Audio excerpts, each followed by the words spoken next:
This is my kitchen. It is very possibly the smallest room in the house, with the exception of the guest bathroom. And because it's the smallest room in the house, we've had to do a lot of things to make every inch count, every space be working space.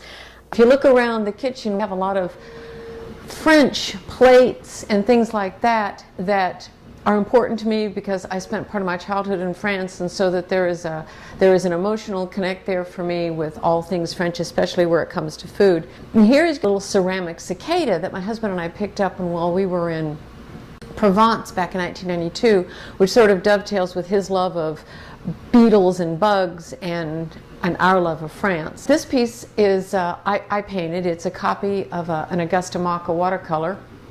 This is a piece of artwork that my husband does. He does a whole series of these for cards and artwork and so forth of wildflowers. And the last one I really love is a painting that my son did when he was 7 years old. Just the whole picture of him flying over the Eiffel Tower with his little beret on and so forth gives me that sort of, I was a free man in Paris, unfettered and alive sort of feeling to it, and I just always love that. So everything that you see here has to work. The dishes, the pots, the pans, literally are used every single day or every other day. The bowls, the plates, the Le Creuset pots and so forth, I have used those for years. Some of these my father gave me, who was a great cook and who I learned a lot from watching him. Some of these I inherited from him. When I talk about the fact that this is a small kitchen, it is such a small kitchen. This is a closet.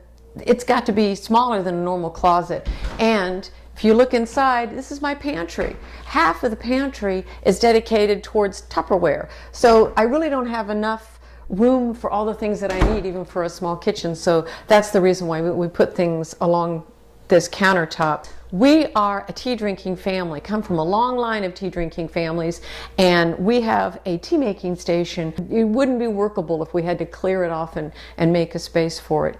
I gave up my dining room to use as a studio, which I obviously took out the dining room table and the chandelier and all that sort of thing. And so this is the way, since we have such a small family, it's just as easy for me to cook and chop here and serve it across the way there. We're very, very busy. We have a teenage son. My husband and I both work. So it works the best for us, but also is that I keep all of my baking stuff in here. So the drawer is all cups and measuring right there. I want to get it. So that's it. That's the hub of the house. The smallest room in the house is also the biggest in terms of heart and the time that we spend here. I love looking around at this room. I love looking at all the things on the wall and being reminded of the travels that we took and the stages in my son's life. It's true, you're never alone when you cook. There's always people from your past, whether they're cookbook writers or the people who taught you to cook, or the people that you're cooking for. There's always a feeling of that you're not alone, and I think that's one of the things that this room embodies too. That it's a feeling of people and love.